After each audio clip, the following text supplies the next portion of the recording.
ከ5.5 ሚሊዮን እስከ 7 ሚሊዮን ታገኛላችሁ። ጃፓን እና የሶፍትዌር ኢንጂነሪንግ ስራ ምን ይመስላል? የምሰራበት የስራ ዘርፍ ደግሞ ሶፍትዌር ኢንጂነሪንግ ነው። አብዛኛውን ነገር ራሳቸው ያስተምሯችኋል። ስፖንሰር ሊያደርጓችሁ የሚችሉባቸው ፕሮባቢሊቲዎች ሰፊ ናቸው። ምሳችንን የምንበላው ዛሬ እዚህ 7-11 ነው። ዶሮ ነው እንዳለ እና እንቁላል አለው። ፕሮቲን በደንብ ስላለው ይህን ነው ብዙ ጊዜ የምበላው። የሀብታሞች ሲቲ ከሚባለው ውስጥ አንዱ ነው። የኤአይ የተወሰነም ቢሆን እውቀት ሊኖራችሁ ይገባል።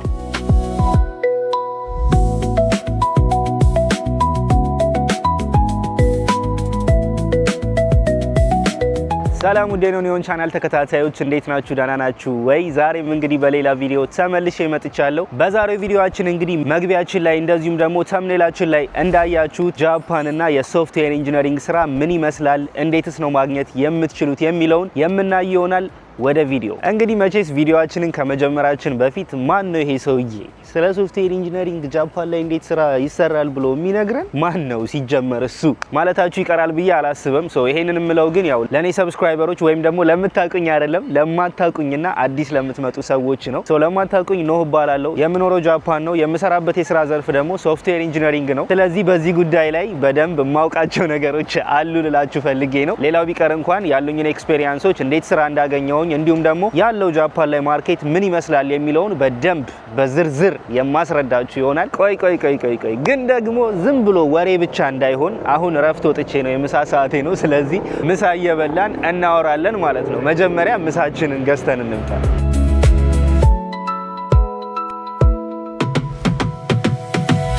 እንግዲህ ጋይስ ያው እንደ አንድ ጃፓን እንደሚኖር ሰው እና ምሳ ይዞ እንዳልመጣ ሰው ምሳችንን የምንበላው ዛሬ እዚህ 7-11 ነው።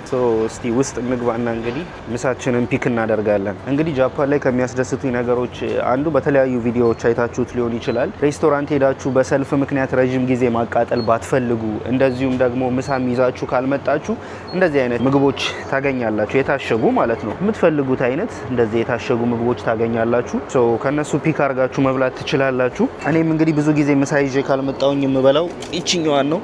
ብዙ ፕሮቲን አላት። ዶሮ ነው እንዳለ እና እንቁላል አለው። ፕሮቲን በደንብ ስላለው ይሄን ነው ብዙ ጊዜ የምበላው። ጠዋት ቢሆንም ደግሞ እንደዚህ ሳንድዊቾች ምናምን ነገር መብላት ትችላላችሁ።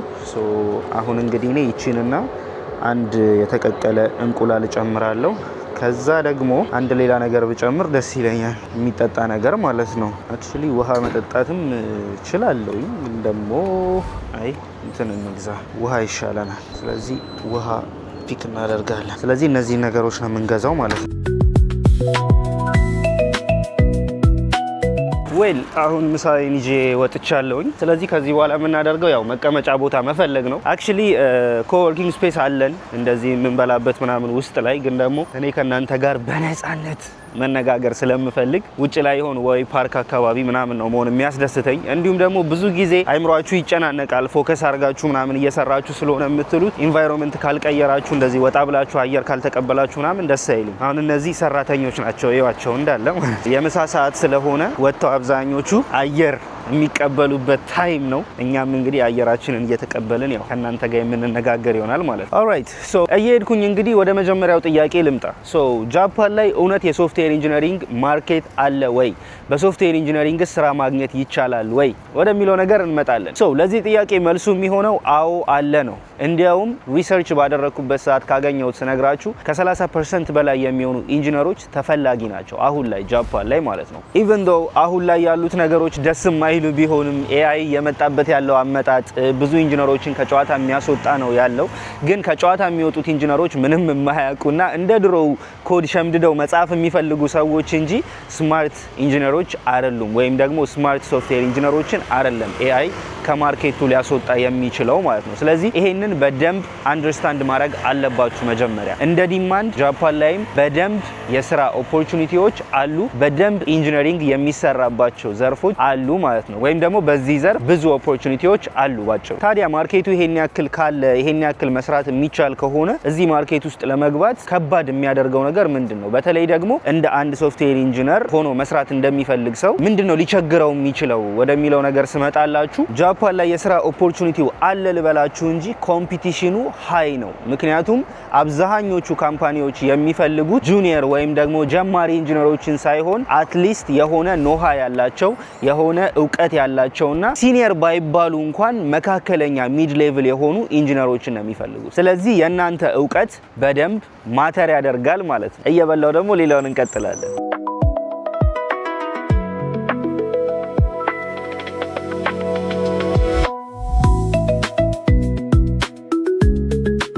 ለእናንተ ፓርክ ፍለጋ እየዞርኩኝ ማለት ነው።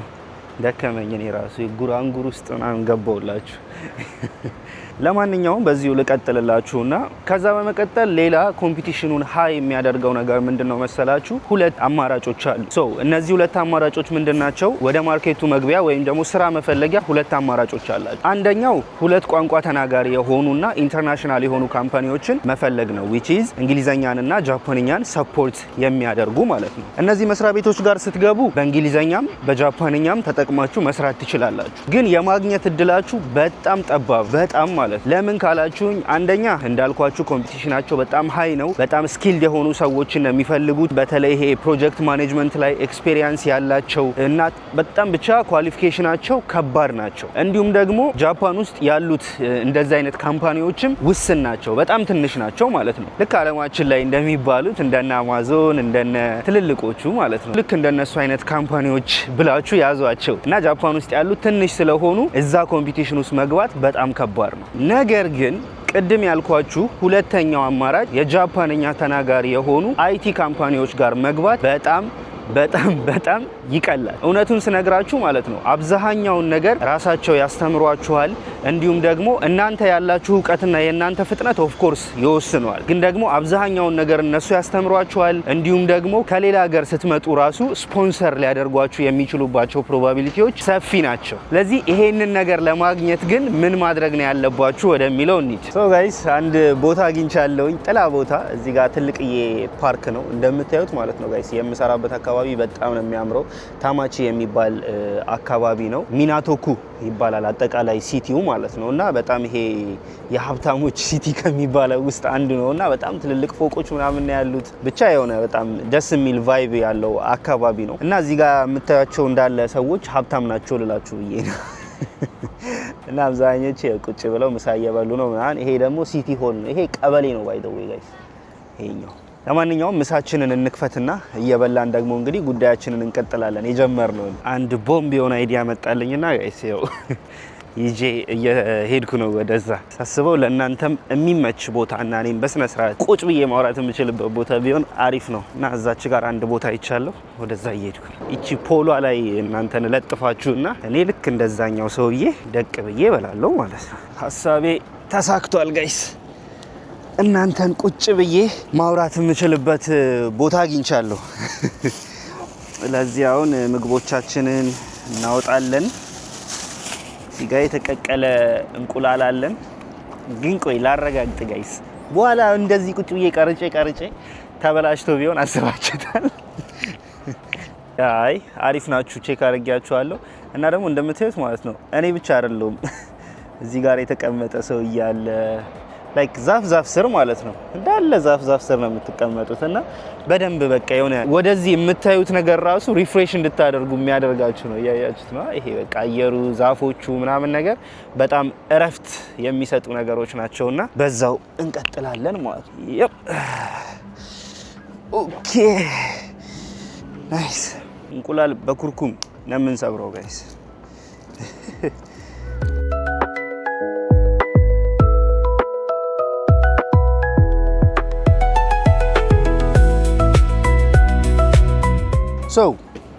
እየበላው እንግዲህ ካቆምኩላችሁ ልቀጥልላችሁ። ያቆምነው ምን ላይ ነበረ? ወደ እነዚህ ካምፓኒዎች እንዳትገቡ የሚያደርጋችሁ ምንድነው የሚል ላይ ነበረ፣ የጃፓኒዝ ካምፓኒዎቹን ማለት ነው። ሰው ወደ እነሱ እንዳትገቡ የሚያደርጋችሁና የሚያከብድባችሁ ነገር ምንድነው?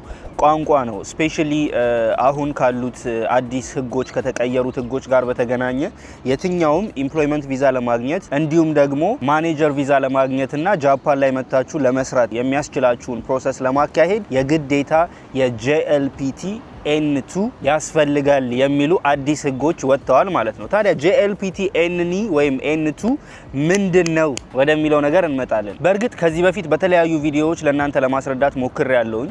JLPT N2 ማለት JLPT ማለት ባጭሩ የጃፓንኛ ቋንቋ ክህሎት መመዘኛ ፈተና ነው። ማለትም እናንተ ምን ያክል ጃፓንኛ ቋንቋ ትችላላችሁ የሚለውን ነገር የሚመዝኑበት ፈተና ነው። ይሄም ፈተና እንግዲህ በአመት 2 ነው የሚደረገው።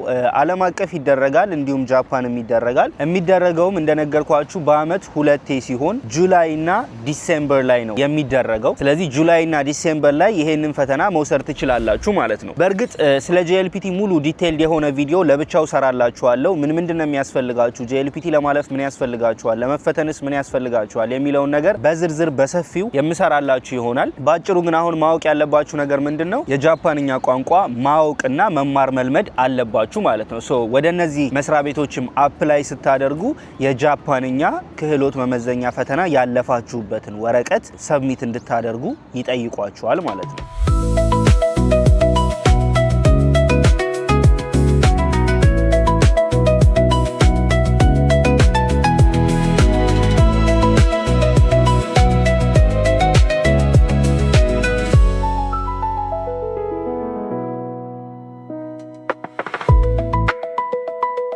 እንግዲህ ጋይስ ያው ምግቤን በልቼ ይሄው ቆሻሻዬን ሰብስቤ ደግሞ እቀጥልላችኋለሁ ማለት ነው። ቀጥለን ደግሞ ለምሳሌ እነዚህ ሁለት ነገሮች ካሉን እውነት ጃፓን ላይ የሶፍትዌር ኢንጂነሪንግ ስራ ማግኘት እንችላለን ወይ ወደሚለው ነገር ነው የምመጣላችሁ። እንደዛ አይነት ጥያቄ ላላችሁ ሰዎች ማለት ነው። እኔ የምላችሁ አዎ ነው። ምክንያቱም የሶፍትዌር ኢንጂነሪንግ ስኪል ካላችሁ፣ ለምሳሌ ኢትዮጵያ ሶፍትዌር ኢንጂነሪንግ ግራጁዌት ካደረጋችሁ ወይም ደግሞ የሆነ ቡት ካምፕ ሄዳችሁ ጥሩ የሶፍትዌር ኢንጂነሪንግ ኖሌጅ ካላችሁ፣ ስፔሻሊ አሁን ላይ አንድ እውነት የምነግራችሁ ነገር ኖሌጁ የሚያስፈልገው ቤዚክ ኖሌጅ ነው። ያን ያክል ማተር የሚያደርግ ነገር የለውም። ምክንያቱም እንደነ ክሎዲያ እንግዲህ ከትናንት ወዲያ ነው ፋብል የተለቀቀው። እሱንም ካየን ብዙ ነገሮች የሚያስፈልገው ምንድነው መረዳቱ ነው። መጀመሪያ ኮድ ምንድነው የሚሰራው የሚሉት እነዚህ ቤዚክ እውቀቶች በደንብ ያስፈልጋሉ። ከዛ በተጨማሪ ግን ከናንተ የሚያስፈልገው የኤአይ በቂ እውቀት ያስፈልጋቸዋል። ስፔሻሊ አሁን ጃፓን በኤአይ ያለችበት ሁኔታ በጣም ሄዷል ጋይስ፣ እውነቱን ስነግራችሁ ማለት ነው። ምክንያቱም እኛም ከምንሰራቸው አብዛኛውን ስራዎች ኤአይ ነው የሚሰራው። እኛ ጀስት ሰፖርት ነው የምናደርገው፣ እንዲሁም ደግሞ ጋይድ ነው የምናደርገው ኤአዩን ወዴት መስራት እንዳለበት፣ እንዴት መስራት እንዳለበት፣ ምን ማድረግ እንዳለበት ማለት ነው። ስለዚህ እናንተም ብቁ የኤአይ እውቀት ያስፈልጋችኋል ማለት ነው። ስፔሻሊ አሁንም ገና ጊዜ አለ። ገና ይሄ ትልቅ ኦፍ ኮርስ ኤቮሉሽን የሚኖርበት አመት ነው፣ ትልቅ ለውጥ ማለት ነው። ግን ደግሞ ስቲል ማርኬቱ ገና ነው ስላችሁ ገና ለመያዝ እናንተ ለመድረስ ገና ነው። በጣም አሁንም በደንብ መድረስ ትችላላችሁ ማለት። ከናንተ የሚያስፈልገው ግን ሶፍትዌር ኢንጂነሪንግ ባክግራውንድ ካላችሁ አንደኛ ቅድም የነገርኳችሁ የጃፓንኛ ቋንቋ ማወቅ፣ ሁለተኛ ደግሞ ኤአይ ሰፖርትድ የሆነ ነገር መሆን አለበት። ማለትም የኤአይ የተወሰነም ቢሆን እውቀት ሊኖራችሁ ይገባል። እናንተ የምታውቁትን የአይቲ እውቀት በሱ መልኩ ለማውጣት ማለት ነው። ይህንን ነገር ካደረጋችሁ የጃፓንን ስራዎች በቀላሉ ማግኘት ትችላላችሁ።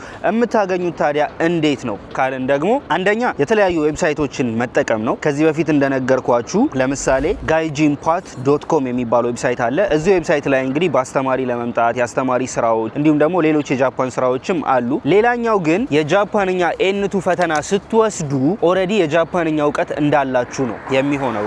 which means ኦሬዲ በቃ ጃፓንኛ ትችላላችሁ ተብሎ ነው የሚታሰበው። ስለዚህ የጃፓኒዝ ዌብሳይቶችን አክሰስ ማድረግ ትችላላችሁ። እነዚህ ዌብሳይቶች ደግሞ ከዚህ በፊት እንደነገርኳችሁ የጃፓንን አንድ አመት የምትጨርሰው 4ኛ ወር ላይ ነው which is ኤፕሪል ላይ። ስለዚህ ኤፕሪል ላይ ሁልጊዜም አዲስ ስራዎች ይወጣሉ። እነዚህ የሚወጡት ስራዎች ደግሞ in thousands ናቸው like 10,000 20,000 30,000 ናቸው አብዛኞቹ ስራዎች ማለት ነው። ሆኖም ግን ሁሉም ጃፓንኛ የሚችል ሰው ብቻ አፕላይ የሚያደርግባቸው ዌብሳይቶች ናቸው። ሶ ሪኩናቢ ማይናቢ የሚባሉ ዌብሳይቶች አሉ። እነዚህ ዌብሳይቶች ጃፓንኛ ከቻላችሁ ብቻ አፕላይ የምታደርጉባቸው ዌብሳይቶች ናቸው። ስለዚህ የሚቀድመው ጃፓንኛው ነው ማለት ነው። ነገር ግን እነዚህ ዌብሳይቶች ላይ በመሄድ ስራው መፈለግና ማግኘት ትችላላችሁ። ሁሌም ያለ ነገር ስለሆነ ማለት ነው። ሶ ፐርሰናሊም እንግዲህ እኔ እነዚህ ዌብሳይቶች ላይ ነው ሰርች አድርጌ ስራዎችን ሄጄ አፕላይ አድርጌ ያገኘሁት። ግን አንድ የሚያሳዝን ነገር ተፈጥሮ ነበረ which is እኔ ታቱ አለኝ እጄ ላይ። በዚህ ታቱ ምክንያት ግን ጃፓን ላይ ስራ ማግኘት በጣም አስቸግሮኝ ነበረ። ስለዚህ እናንተም ታቱ ካለባችሁ እጃችሁ ላይ ሊሆን ይችላል፣ በተለይ የሚታዩ ቦታ ሲሆን አንገታችሁ ላይ፣ እኔ አሁን አንገቴ ላይ ታቱ ስላለኝ ነው። ታቱ ጃፓን ላይ ትልቅ ነገር ነው የሚፈጥርባችሁ ስላችሁ፣ በተለይ እንደዚህ አይነት ስራዎችን እንዳታገኙ ነው የሚያደርጋችሁ ማለት ነው። ጃፓኒዞች የሚያስቡት ልክ እንደ በፊቱ ታቱ ያደረጉ ሰዎች ማፊያ ናቸው፣ ታቱ ያደረጉ ሰዎች በጣም ችግር አለባቸው ብለው ስለሆነ የሚያስቡት ስራ ቦታቸው ላይ ሊቀጥሯችሁ አይፈልጉም። ኢቭን ቀጣሪዎቹ ቢፈልጉ እንኳን ከስተመሮቹ ሲያዩአችሁ እናንተ ላይክ ያላችሁን ቢሄቪየር ጀስት ታቱአችሁን ብቻ በማየት ሊገምቱ ስለሚችሉ እንደዛ አያደርጉም። እና እላያችሁ ላይ ታቱ ካለባችሁ በደንብ መጠንቀቅ አለባችሁ። ማለት ወይ ከቨር የሚያደርግ ነገር ያስፈልጋችኋል ወይ ደግሞ ኤክስትራ ነገር ያስፈልጋችኋል። ታዲያ ይሄንን ካልከን አንተን የጠቀመህ ኤክስትራ ነገር ምንድነው ማለታችሁ አይቀርም። ሶ እኔን የጠቀመኝ ኤክስትራ ነገር ምንድነው መሰላችሁ? የከለከሉኝ መስሪያ ቤቶች ወደ 8-9 የሚሆኑ መስሪያ ቤቶች ናቸው እንደነገርኳችሁ፣ ያው ታቱ ስላለብኝ ብቻ ማለት ነው ኦፈሬን የከለከሉኝ። ያ ነገር ከተፈጠረ በኋላ ግን ተስፋ አልቆረጥኩም። ሌሎች አማራጮችን ነው ለመሞከር ያሰብኩት። በዛም አማካኝነት እንግዲህ የተለያዩ ኮኔክሽኖችን በመጠቀም ኮኔክሽኖች ነበሩኝ ከፋሚሊም ጋር በተገናኘ እንዲሁም ደግሞ አንዳንድ ሌሎች ኮኔክሽኖችም ስለነበሩኝ እነዛን ኮኔክሽኖች በመጠቀም ነው እንግዲህ ልገባ የቻልኩት ማለት ነው እንደዚህ አይነት መስሪያ ቤት ውስጥ። ስለዚህ ታቱ ካለባችሁ ሪኮመንድ አላደርጋችሁም። በጣም የሚያታክትና የሚከብድ ፓዝ ነው። ታቱ ከሌለባችሁ ግን ያው ሞር ታቱ ካለው ሰው ይልቅ እናንተ የተሻለ ቻንስ እንዳላችሁ ልነግራችሁ ፈልጋለሁ ማለት ነው። ኦልራይት ቀጥለን ደግሞ እሺ እነዚህ ነገሮች አድርገን አፕላይ ያደረግን ከዛ ስራ ብናገኝ ኦፈራችን ምን ያክል ነው የሚሆነው፣ ክፍያው እንዴት ነው የሚል ነገር ነው። ሶ ስለዚህም ግልጽ ሆኜ ነው የምነግራችሁ። ጃፓን ላይ የሶፍትዌር ኢንጂነሪንግ ስራ ካገኛችሁ በተማራችሁበት ከሆነና ካገኛችሁ ከሌሎች ሀገሮች ጋር ኮምፔር ስታደርጉት አሪፍ የሚባል አይደለም። በትንሹ ግን ጁኒየር ከሆናችሁ ወይም ጀማሪ ከሆናችሁ ከ5.5 ሚሊዮን እስከ 7 ሚሊዮን ታገኛላችሁ በወር በአመት ነው። እሺ በአመት እስከ ከ5.5 ሚሊዮን እስከ 7.5 ሚሊዮን ታገኛላችሁ። ሚድ ሌቭል ከሆናችሁ ደግሞ ከ7.5 እስከ 9፣ ከዛ በላይ ሲኒየር ከሆናችሁ ደግሞ ከ10 ሚሊዮን በላይ ታገኛላችሁ በአመት ማለት ነው። ይሄ እንግዲህ በየን ነው። እሺ በዶላር ምናምን እንደማርጋችሁ እንትን እንዳትሉ እና አክቹሊ ሌሎች ሀገሮች ካሉበት እንትን ጋር ስታነጻጽሩት ያን ያክል ጥሩ የሚባል አይደለም። ግን ደግሞ ይሄ ራሱ ስቲል ፌር ነው፣ በተለይ ኦፈሩን ማግኘት የምትችሉ ከሆነ ማለት ነው። እናንተ ደግሞ በደንብ ሰርታችሁ ቅድም የነገርኳችሁን ቋንቋውን ካሟላችሁ፣ ስኪሉ ካላችሁ፣ ኤአይ ሪሌትድ የሆነ ነገር ካላችሁ፣ የሚያሳምኑ ነገሮችን ካሟላችሁ እነዚህ መስሪያ ቤቶች እናንተን ስፖንሰር የማያደርጉባችሁ ምንም አይነት ምክንያት የለም። ሌሎች ኢንፎርሜሽኖችንም ማወቅ የምትፈልጉ ከሆነ እንግዲህ የኮንሰልቴሽን ሰርቪስ እንሰጣለን እንደ መስሪያ ቤት። እዚህ ላይ በመሳተፍ እንግዲህ እነዛን የኮንሰልቴሽን ሰርቪሶች ማግኘት ትችላላችሁ።